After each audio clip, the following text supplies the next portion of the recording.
Welcome to the PCN Capitol Preview. I'm Larry Casper.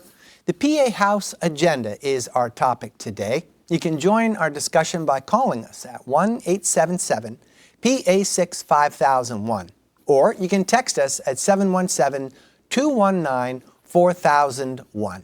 But first, we're joined by Carter Walker from Votebeat. Carter, you filed a story about appealing a court ruling about Pennsylvania's mail-in ballots. How did they end up in court in the first place?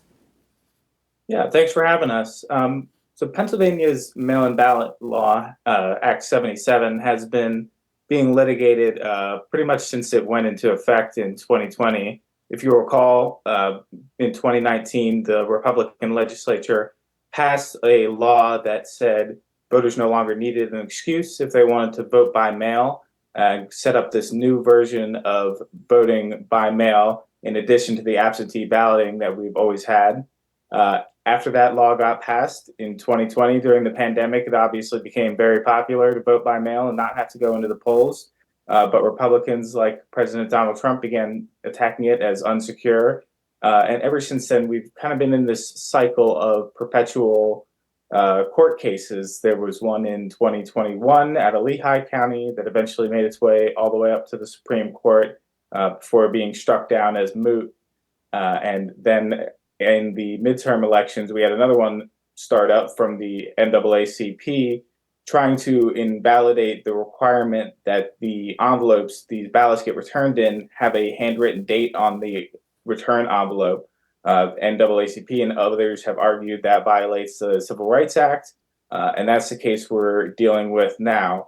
Just a couple of weeks ago, the Third Circuit Court of Appeals in Philadelphia ruled that, yes, they do in fact need to be dated. NAACP, who's being represented by the ACLU, still disagrees with that. And just last week, they decided to appeal it, and they're asking now the full Third Circuit to consider the issue, whereas previously it was just a 3-judge panel of the circuit. They're hoping to get a more favorable ruling if all the judges hear the case. Carter, some voters might see dating mail-in ballot as a minor component, but why is that so important in the context of this case? Well, under the law, the law Act 77 does say that the ballot needs to be signed and dated to be counted, which has been the basis of state courts and the appeals court saying, okay, yes, this is a requirement, you do have to do it.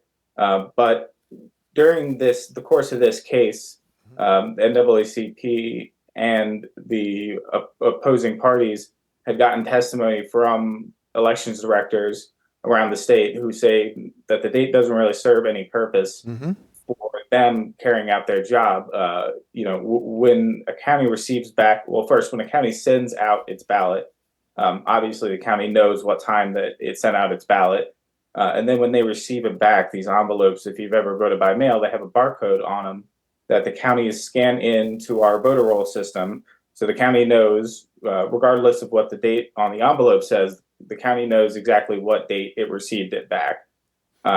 The opposing party has argued that the date can serve some purpose in determining fraud, if fraud occurred, as in if a ballot gets returned from a person who died after they requested the ballot and the date is after they died, then it could assist in identifying that, hey, somebody might have used their ballot other than them.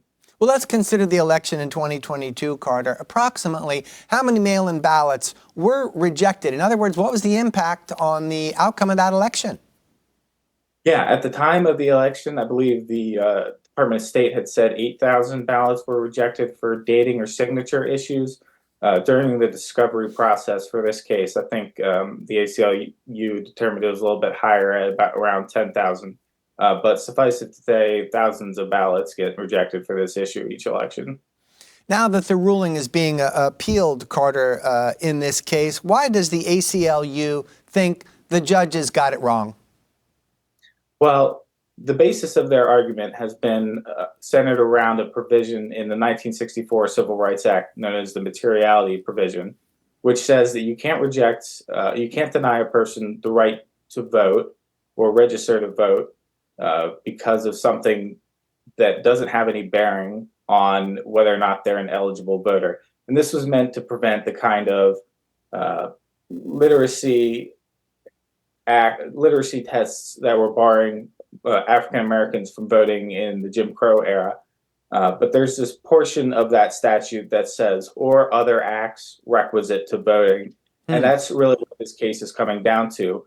The ACLU is arguing that while this envelope, dating this envelope, doesn't relate to registering to vote, it does relate to the other part of the act that says, or other acts requisite to voting, because putting this date down is a requirement to vote, but it doesn't relate to whether or not this person is an eligible voter.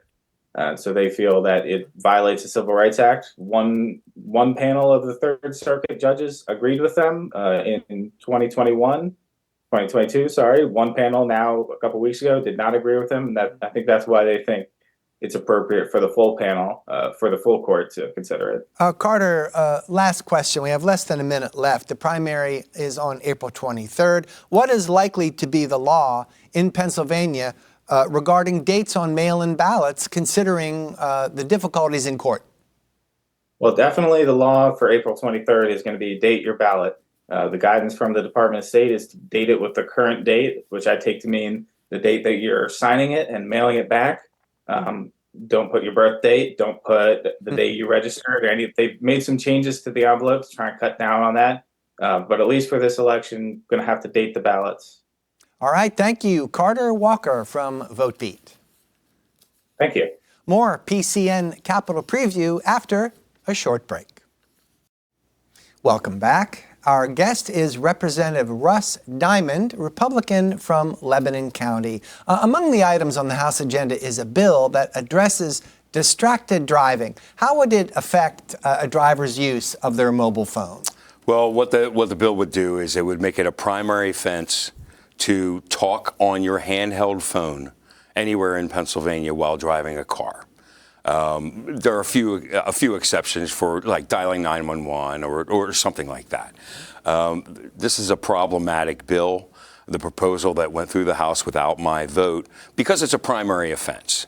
Our seatbelt law, look, it's a great law. It's great to encourage people to, wear seatbelts, but that's a secondary offense. An officer cannot pull you over simply because he sees you not wearing your seatbelt. For example, if he pulls you over for speeding, right, then not having a seatbelt on would be a secondary offense. That would be a secondary offense, and it would be an extra fine and that sort of thing. Under the law or the bill that was passed by the House. It already passed the Senate. It was amended in the House, and now it's back in the Senate for concurrence on the House amendments. Under that bill, an officer can pull you over simply because you have your phone up to your ear while driving. You don't have to be doing anything else wrong. And the fines and costs for that will be about $190. I see this as problematic because, look, there are people who are perfectly capable of passively talking on their phone, handheld phone, while driving down the highway. But I do understand the concerns behind this bill. A lot of people, have distracted driving, and it leads to a lot of accidents. But there are a lot of other forms of distracted driving. For instance, putting on makeup, eating, talking to your kids, or just having a conversation, or just daydreaming can be distracted driving. And we already have a law on the books in Pennsylvania that covers that. So to make this a primary offense, and with the fines and costs of $190 for the offense. Now, it doesn't put any points on your license. It's just essentially a revenue generator. But I just think that making it a primary offense is a little too far. Look, if we had an amendment on the floor, it was a Republican offered amendment to make this a secondary offense. And I would have been way more comfortable voting for this bill if it was a secondary offense like the seatbelt law is. But as this law was passed out of the House, it's a primary offense. And it's been amended, so now the Senate has to review it once again before, and if they amend it again, then we have to concur on those amendments. And so it might bounce back and forth between the Senate and the House before it eventually goes, if it does, go to the governor for his signature to become law. Well, let's talk some more about the seriousness of distracted driving in general. And after all, some people compare the impairment of distracted driving to being a drunk driver. Well, look, I was a truck driver before I was a representative in the House in Pennsylvania. So I saw firsthand as I was passing people by how all the different ways that they were distracted. And look, I was very keen on avoiding accidents and avoiding those drivers who were distracted. I remember one time there was a distracted driver I was following across New Jersey into Pennsylvania, and I stopped at the toll booth at the outside of Allentown there at the bridge, and I said I got ahead of that person, and I said, this person behind me is either having a medical emergency or is drunk or is somehow drunk, because they were weaving not just all over the road. They weaved off the road. They went through a signpost. So look, distracted driving is a huge deal for me. I'm keenly aware of it because of my truck driving days. So we do have to cut down on it. But look, this is just people paying attention to what you're doing on the road. I mean, it's the same with most accidents that happen on the highway and the roadways. It's because it's human error. Somebody isn't paying attention. They're following too close or that sort of thing. This is really about driving habits. To make this a primary offense for something that many people are capable of perfectly doing while paying attention to their driving is just too far for me. And this form of distracted driving can really be different than any other form because you're interacting with another person. Right. There's another human being on the other end of that phone, and something they say might suddenly distract you. You have an emotional impact, an emotional reaction, and that's when it can get out of control. Absolutely. And that can happen when somebody's next to you in the car or when you have the kids in the back seat. And we do have a bill or a law that already covers that, distracted driving. Now, let's be clear. This does not cover texting. Texting is already against the law while driving in Pennsylvania. Right. And you can already get pulled over for that. So this is simply for answering a phone call and talking even passively, and not being distracted while you're going down the highway. Unless you convince the officer you were calling 911. That's correct. So then that gets into, well, let me see your phone. Right.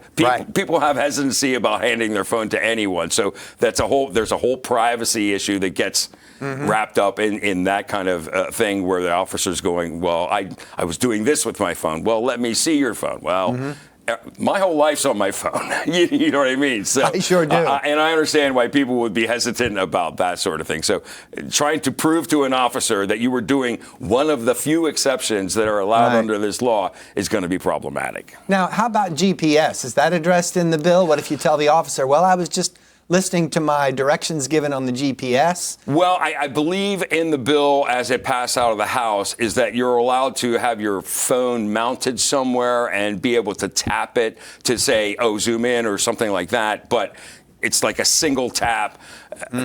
You wouldn't be able to have, program a different address into it while you're driving, that sort of thing. So that, again, is going to be problematic. But I don't know if you'll get pulled over for that because you're not holding the GPS up to your ear. It's going to be that action, I think, that's going to signal to any officer who's observing traffic on the highway that there's a phone up to their ear. I need to pull that person over. And now it's a primary offense. Boom, $190 fine. You may not have done anything wrong as far as, safety rules on the highway other than talking on your phone. So if this bill becomes a law, then suddenly there could be a great investment made in cup mounts for phones in order to get the thing out of your hands. There could be. And look, the capabilities of different automobiles was one of the other concerns why I voted against this. Because some have the Bluetooth built in. Newer cars, look, you can and your build this free. And you're hands-free. But for me, look, I will readily admit I'm a cheapskate. I buy older cars. I drive a 2010 Chrysler minivan. It is not equipped with this kind of equipment, and to upgrade it to include that sort of Bluetooth capability, that hands-free technology, is a little bit expensive. And look, folks who are more poor, they're going to have trouble complying with the hands-free ability. And so that was one of my other concerns and why I voted no. So then let's bring this bill up to date. It's passed the House. Right. It had been in the Senate, but it's gone back to the Senate. Correct. So, and how soon will they deal with it, I wonder? You would have to talk to Senate leadership on that. And so the provision that was added in the House is a reporting provision for police to record the race and ethnicity and other demographic figures about everyone they pull over. That was added in the House, and it was in the bill originally in the Senate. Well, that seems a non sequitur. It It sounds like it just came out of nowhere, that aspect well, of it. actually, it's something that police already do in a lot of situations, but the House So they wanted Democrat to apply delegation, to the cell phone ban from too. southeastern Pennsylvania, Philadelphia, added this in. So now that's going to be the talking point on the batting back and forth between the Senate and the House. So let's talk about another issue that I know our viewers are interested in, and that would be artificial intelligence. Yeah. You keep hearing about AI all the time. And this bill has to do with disclosure. The House passed a bill that requires the disclosure of content generated by AI. So let's back up that discussion and consider any recent events that may have inspired this bill.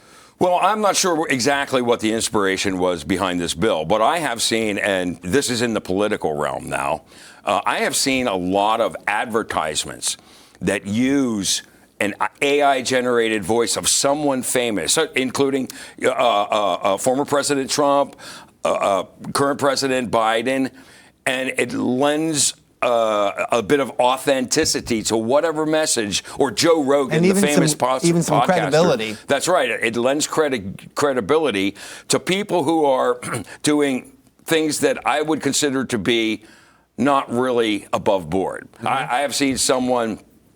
He actually used to live here in Pennsylvania. Now he lives in South Carolina, and he sells like prepper supplies, and he's talking about, the power is going to go out. Prepper supplies. Wait a minute, Representative. What is that? Like food stores and things for people who were preppers. You know what I mean? They're preparing for doomsday. So he sells overpriced versions of this to people. See. But he's using a celebrity's voice to give credibility. He's actually using President Trump's voice. And he's using Joe Rogan, the famous podcaster. Right. It's not their voice. It's an AI-generated version of that voice. And then he's selling these things for hundreds of dollars, and then people are complaining, I'm getting ripped off here. President Trump, told me this was a good thing. So, look, this is a very serious thing. Here's the problem when you're trying to legislate about anything technological. There is no way the legislative process can ever keep up with technology. Technology moves at lightning speed, and it gets faster every day. And the legislative process is designed intentionally to be slow and deliberate. So there's very little we can do to keep up with it. And this is an effort to go, look, if you're using AI-generated anything, you need to label it as such. And look, I advertise on Facebook for my campaign, right? So Facebook has an option that says, is any of the content generated in this advertisement AI generated? You have to check a box. And then there will be a notification on Facebook when that happens. Now, I don't use AI generated anything, so I never check the box. But at least technology itself is keeping up with this. Social media is keeping up with this. I'm not sure by the time this bill gets done, there's going to be something else we're going to have to worry about. So it's kind of, we always see this with technology. Technology in the marketplace moves so fast that it's very hard for the legislative process to stay on top of it. The law might apply to what happens today, but not tomorrow. Correct. So it's a great effort. I do believe that people need to be notified when they're being fooled by something, not President Trump's voice, but an AI-generated version of President Trump's voice. I think people need to know about that. They need to be notified about that. I'm supportive of this notion. Whether I'm supportive of any particular legislation that's going through right now always depends on what's the details of the bill. Now, when I brought this up, the event I had in mind was the robocalls that were being placed by a fraudulent Joe Biden. He said, this is Joe Biden. Here's what I want you to do in the upcoming election. So that was a serious breach of trust. Yeah. Well, and look, you said it was in a robocall. Even robocalls that have been around for years, we're still not able to get a good grip on controlling unwanted robocalls. I mean, look, you can put yourself on the do not call list in Pennsylvania. And how long has that been along? It's still not effective. It's still not effective. And that's when I say, when the legislation is trying to keep up with technology, it's almost a guaranteed losing battle, because what you create today that applies to what happens today, tomorrow could be wiped out by some new technology or some new way to spoof your phone number or that sort of thing. So it's very difficult for legislation to keep up with technology. So what is out there right now that is stopping fraudsters from continuing their abuse of AI to mislead the public? Now, you talked earlier about checking a box, and that's just not adequate. Well, it's not adequate, but on the back end of this, look, if you have been defrauded by someone who used AI, I would recommend that you reach out to the Office of Consumer Advocate within the Attorney General's office and say, look, these people are fooling me. I thought President Biden or former President Trump was recommending this product, and I bought it. I think I got ripped off. Do you think you could? And here's the other problem: is this person in Pennsylvania that you got ripped off by? And does the Attorney General have jurisdiction? They could be anywhere in the world. They could be anywhere in the world, not just in the United States, but anywhere in the world. And does the Attorney General have the jurisdiction to actually prosecute them or prosecute in absentia that person and shut them down? That's the difficulty here. Look, in everything you do, when you really have to examine, you always have to consider the source and review carefully and not use impulse to click that button that says buy now. And when you get it on the phone, look, you're not obligated to answer every phone call you get. My father used to have a saying, when we had the phone call with the long cord, the rotary phone that hung on the kitchen wall. I remember that. When people used to call during dinner, he used to complain so hard because he wouldn't allow anybody to answer the phone. He said, no, I have that phone for my convenience, not for theirs.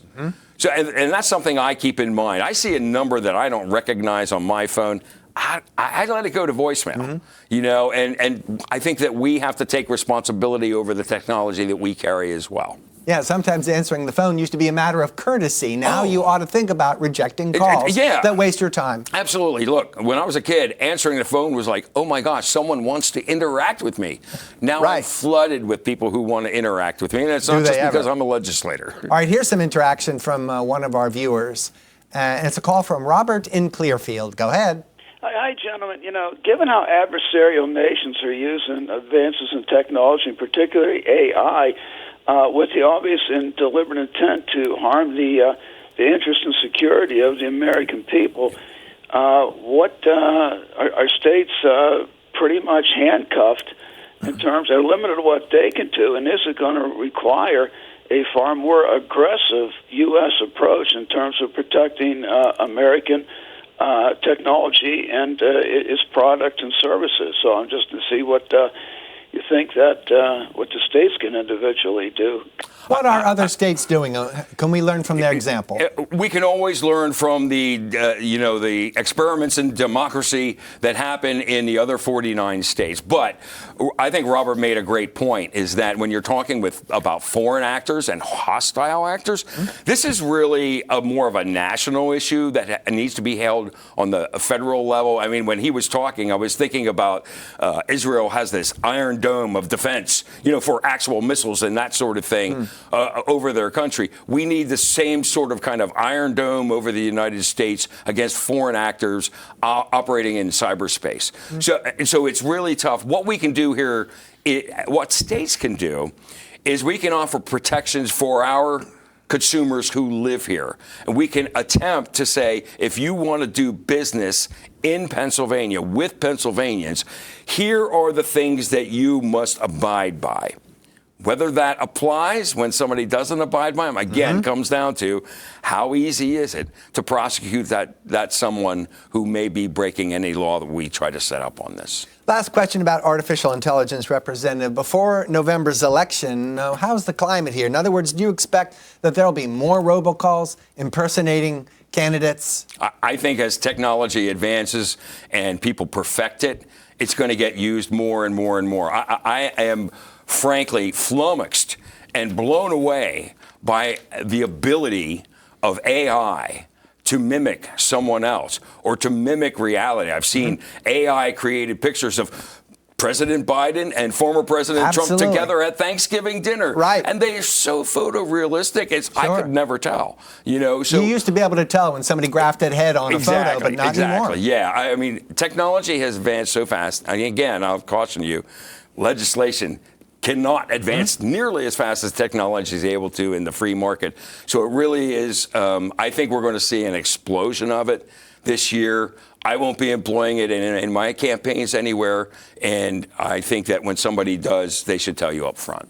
The House passed a bill that prohibits the production of so-called ghost guns. So just take a minute to refresh us on what a ghost gun is first. Sure. The definition of a ghost gun under legislative purview is any firearm or part of a firearm that is not traceable through a serial number. Okay, so the House did pass a bill on ghost guns and making them essentially illegal. It's problematic in that the German Ruger that your grandfather brought home as a souvenir from World War II, or the family heirloom rifle, or it does not have a serial number on it. And problematically, this law would make some of those souvenirs and heirlooms illegal as well and turn you into a felon if you have one. I'm not able to vote for anything like that because I do believe sincerely in our, I don't say Second Amendment, I say Article 1, Section 21 of the Pennsylvania Constitution, which is much more clear and says the right of the citizens to bear arms, to keep and bear arms in defense of themselves, of the Commonwealth, shall not be questioned. It's way more succinct than the Second Amendment to the federal Constitution. So under this, there are a lot of hobbyists who actually make guns.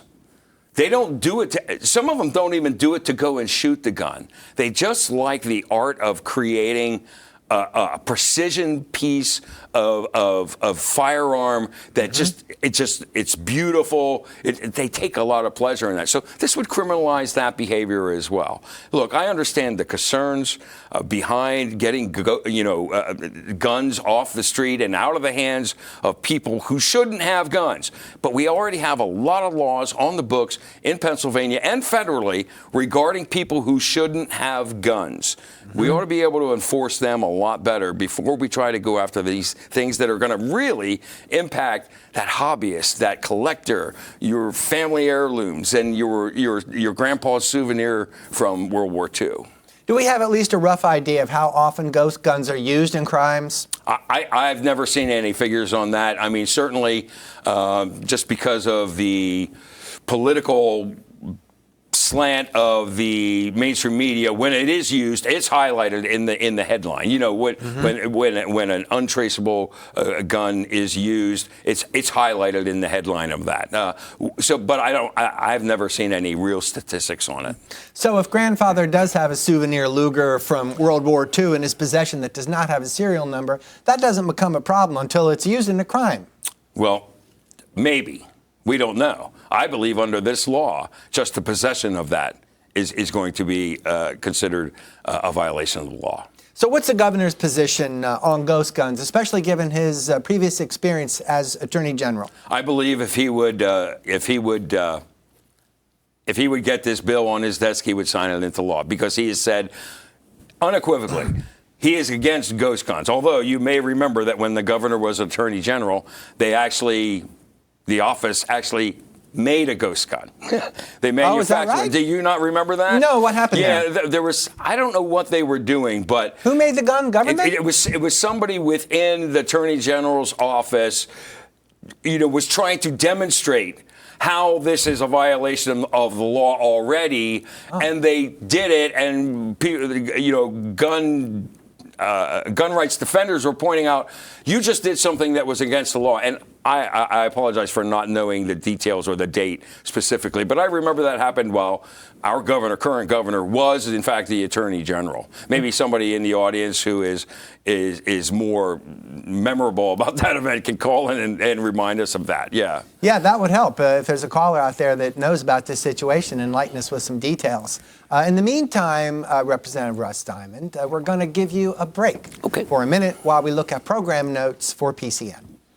A good government organization called the Committee of 70 joins us for On the Issues on Wednesday. The president and CEO, Lauren Christella, explains the latest rules for voting when she joins us Wednesday at 7 p.m. Now, right after that, you can meet Maria Montero, a Republican running for Congress in District 7. She's on the ballot for this month's primary, and she'll tell us about her campaign on Wednesday at 7:30 p.m. The guests on Journalist Roundtable this week will be Steve Ulrich from Politics PA, Julia Taruso from the Philadelphia Inquirer, and Charlie McElwee from Real Clear Politics. They'll all be here on Thursday at 7 p.m.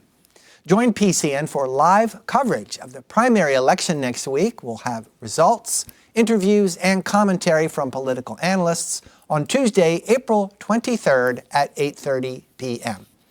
The public affairs coverage you watch on PCN TV is now free on the internet.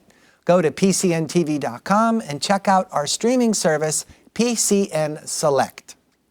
PCN is a 501c3 nonprofit television network that receives no government funding. We rely on viewers and donors like you to help PCN continue to bring you everything Pennsylvania. To make a donation, visit PCNTV.com. Okay, Russ Diamond, let's continue our discussion about the House agenda and turn our attention to another subject that gets a lot of headlines recently, and that has to do with voter ID. And I understand House Republicans want to compel the House to act on this. And without getting too deep into the weeds, what method is involved? Sure. This is by using a discharge petition. A discharge petition would force a bill out of a committee when the chairman of the committee doesn't want to run the bill. It would force the bill out of committee to further vote on the House floor. It used to be to get a discharge petition approved, through the process in Pennsylvania, in the House, you needed 25 members of the House to sign that petition. Those rules were changed at the beginning of this session when the Democrats took charge, and now you need 25 members on both sides of the aisle. So you need 25 Democrats and 25 Republicans to sign it. Now, almost the entire Republican caucus in the House has signed this, and our goal is to get to 102 members, because once you have the majority of members, it's like, well, why can't we run this bill?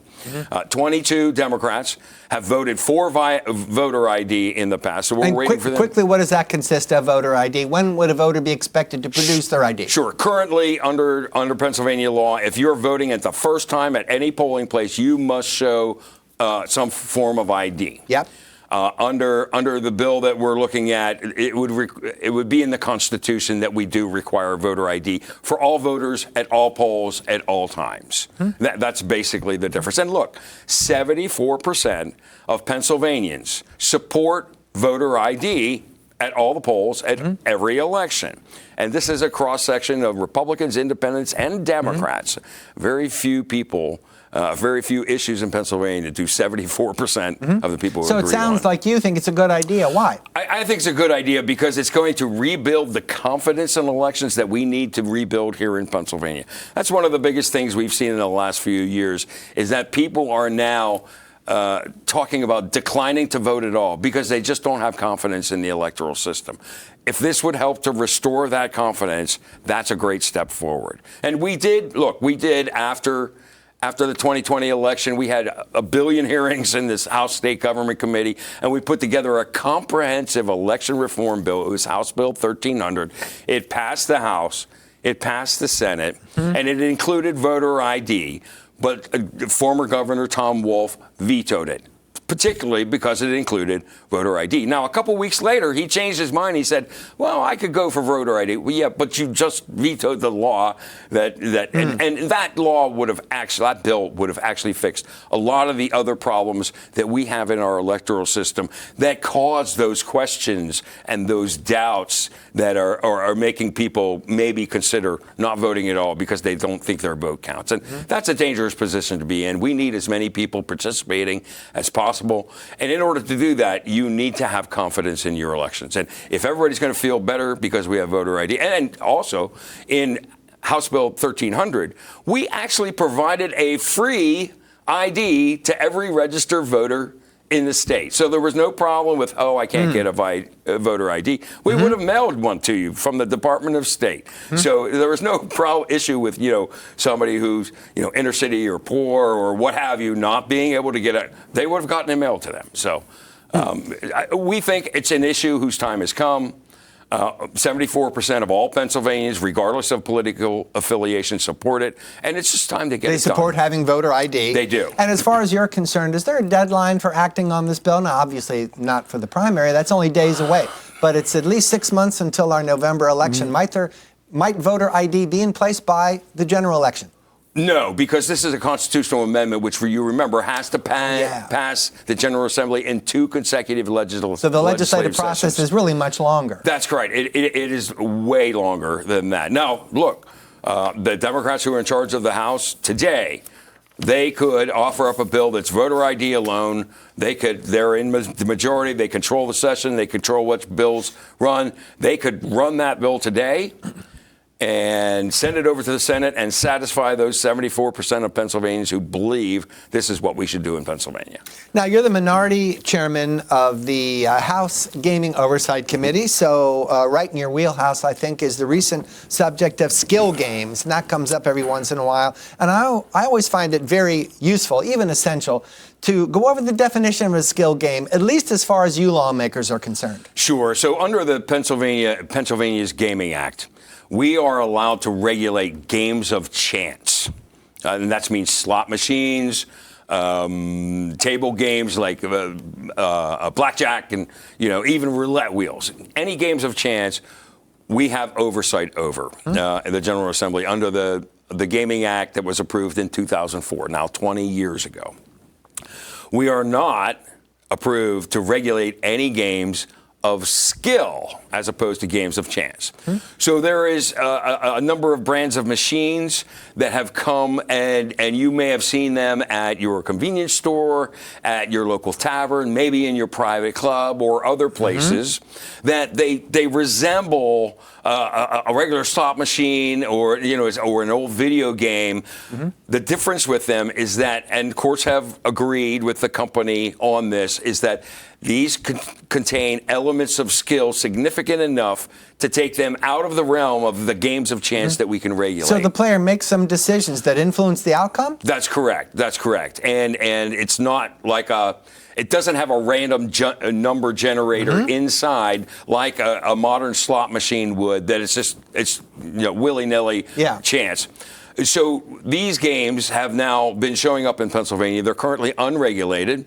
We don't have any special tax rate on them like we do the slot machines that are in the casinos or the video gaming terminals that you may see at a truck stop. So how many machines are out there, Representative? What's the potential for taxing? And especially what complicates it is that there are illegal machines out there too. Yeah, so that's the numbers are very important here.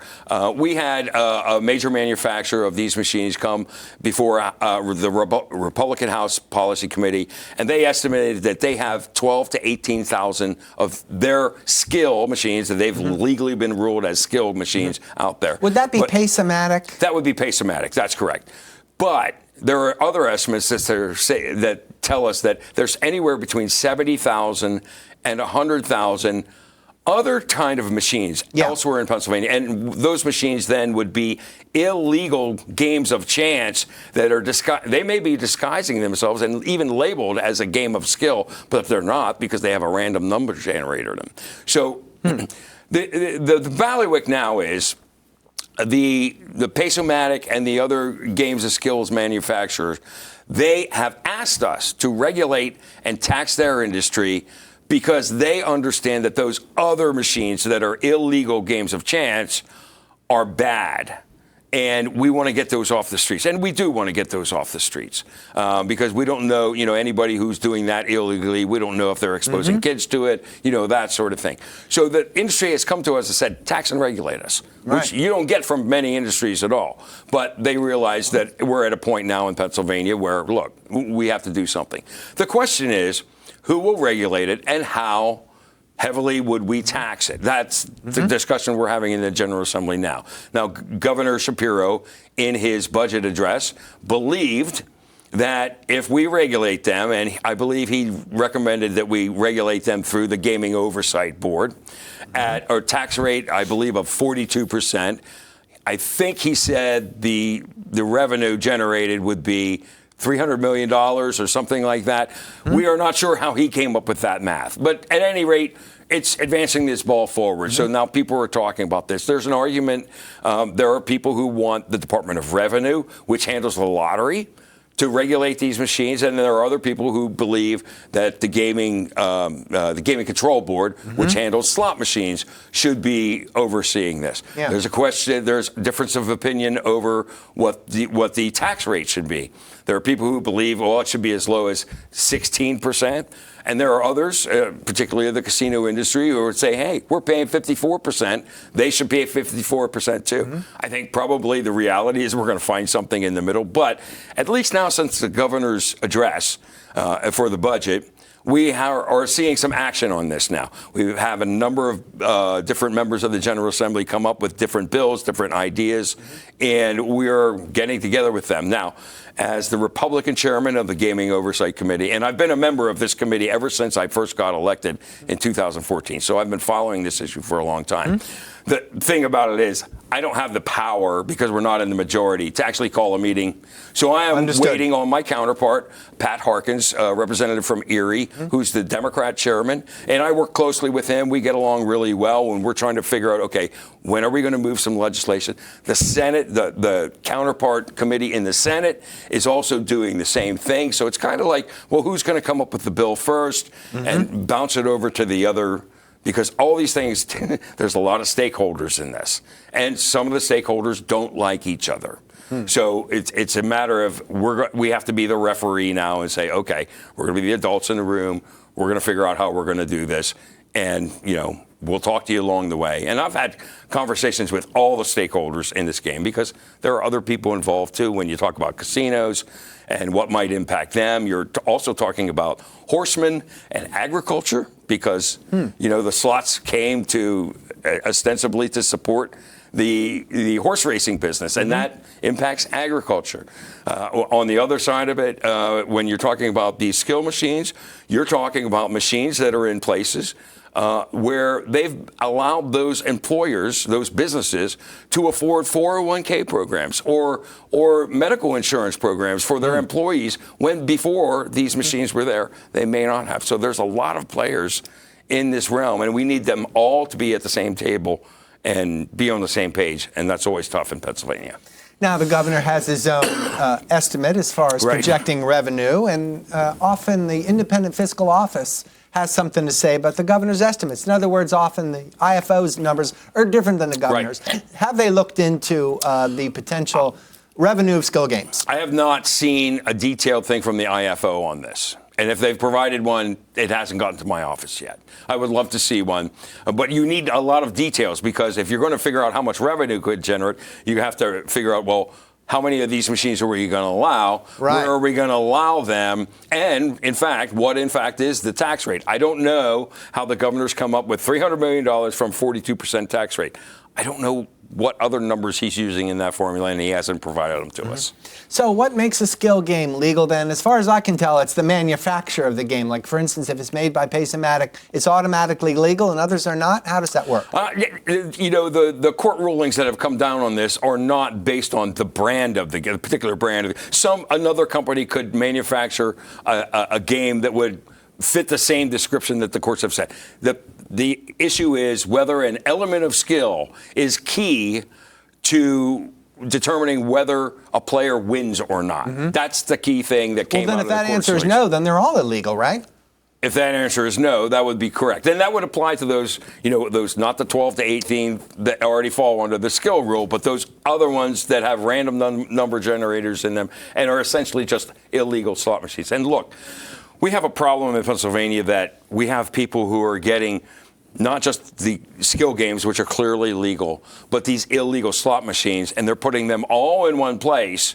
And they're opening up essentially a small casino, with 25 or 30 or 40 of these machines, and they're giving away alcohol because they don't have a liquor license. They're giving away food. They're really making money on the gaming that's going on, and that's another point that we're trying to get done on the Gaming Oversight Committee. Is we have a lot of problem gambling hotlines and things to help people who have problems with the gaming, and I want to at least change all the names of those to problem gaming hotline and that sort of thing, because we are eventually, look, with these skill games, it's not a matter of whether we will regulate and tax them. It's a matter of when and how. It's going to happen. So we need to change the programs that we offer to folks who have problems currently, with casino gaming and that sort of thing, to actually include these skill games too, because you can't call these skill games gambling, because it's the element of skill which is determinant in whether somebody wins or not. But there's still money on the table. There is still money on the table. And if it's lost, that sounds like gambling to me. Well, it's gaming. I want to call it gaming. If you're going to lose money, it's going to be called gaming, not gambling. All right.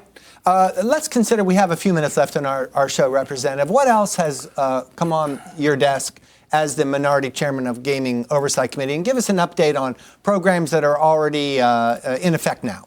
Well, we need to update Pennsylvania's small games of chance law, and these are the little the pull tabs and the games you play in a private club. It seems that when this law was first created, there were dollar amounts that were set as caps for how much a club could sell in a week, how much they could do in a week, how much they have to give away to charity, that sort of thing. That needs modernized because, look, dollar figures change every year with inflation.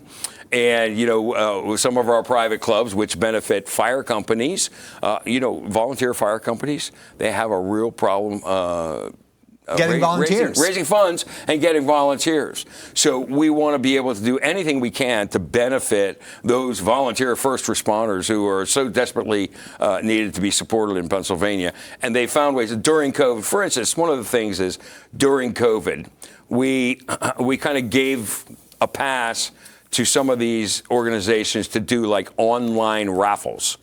But that's tough to do because you have to kind of take some sort of electronic payment.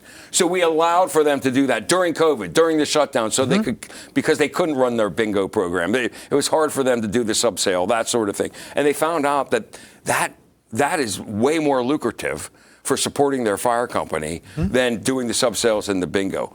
But when COVID was over, that waiver went away, and we need to find a way. Representative Ryan Warner has a great bill to get this done that we've been working on for a couple sessions now, and we need to get that done for our volunteers. So that's another issue on gaming oversight.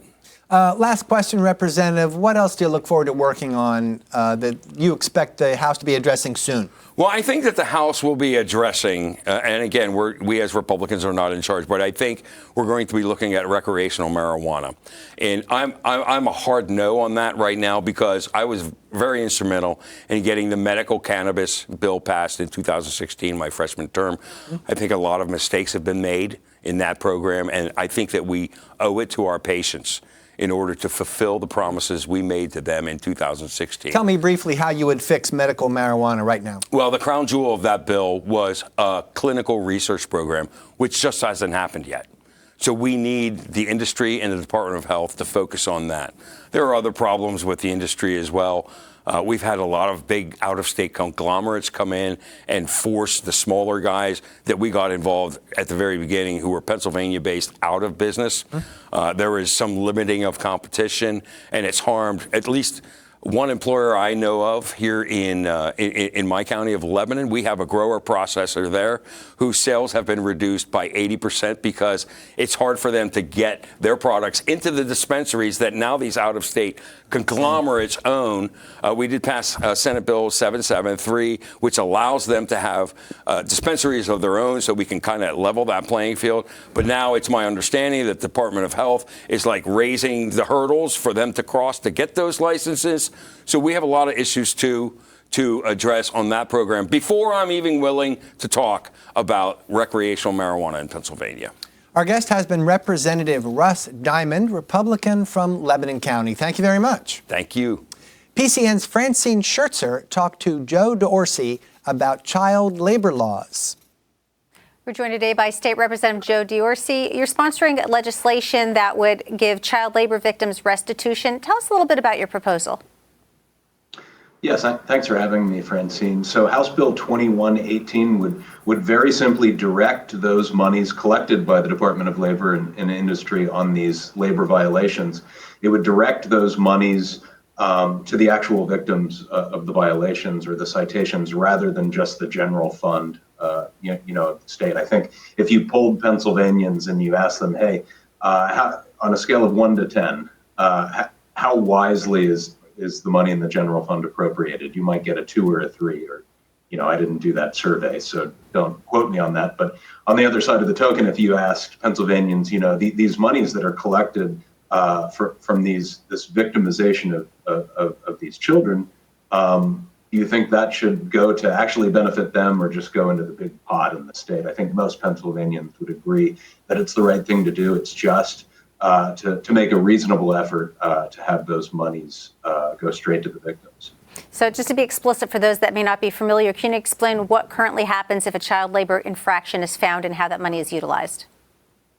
Yeah, so it pretty much, the department, I think some of your listeners or watchers, I guess, have perhaps seen Domino's was the recent incident where there were hundreds of counts of violations totaling about 344,000.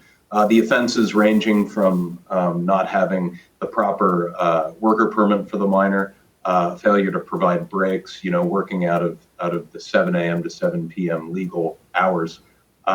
So those monies, when they're collected from those, in these cases, restaurants, Domino's, I mentioned, Wendy's, not too long ago, was hit there in the Southeast. It just gets dumped into the general fund. There's no attempt or even impetus for actually getting that money to these victims, and that's the simple mechanism that this bill does. It just provides an avenue, a reasonable effort by the department to get that money to the actual victims. How significant of a problem is it in Pennsylvania of child labor infractions? Well, I don't know. I don't know that it's like this top level problem. I know that this Domino's incident, like I said, totaled $344,000, and it ranged about 7 stores. The incident before in the Southeast was a similar situation with Wendy's stores. So I don't know that it's a rampant problem. These seem to be two bad actors that maybe were doing the wrong thing and repeated it in their network of stores. But I couldn't tell you, I don't have the data in front of me in terms of statewide how many bad actors and what exactly they're doing. Under your proposal, is the child required to utilize the restitution in any specific manner? So there's some options, and the language that we have in the bill is the department should use reasonable efforts to make a determination. A 529 educational savings account is one avenue. Tuition for non-public school would be another avenue. Long-term investments that are under the child's name, or even in the case where the child is in the custody of the county, there's a way within my bill that could direct it to go to the county instead of just that general fund. Does your legislation mirror any similar legislation perhaps that exists in other states? Not that I'm aware of. This was kind of birthed out of just seeing a press release from the Department of Labor and Industry. And actually in the press release from the secretary, there was that language of these monies shall go to the general fund. So myself and the staff on the Republican Labor and Industry Committee brainstormed on that, and we thought this was a sensible measure. How do you respond to concerns that children might actually be incentivized to work in illegal situations with the anticipation that they get paid twice, once by the employer and then a second time through restitution? Oh, geez, that would be that would be a heck of a strategy. I haven't thought that through. I've not heard that case being made. Certainly, that would be illegal. That would be something that we wouldn't want to see. But the simple kind of impetus of the bill is to simply get the money to the victim instead of the general fund. I think these bad actors are already doing illegal things. To try to swindle some kind of like double illegal activity, to go on would be definitely unreasonable, and hopefully they would get hit for that kind of activity. How are your colleagues in the House responding? We have a few co-sponsors to this bill. I think in the nature of being in the minority is we don't control the calendar.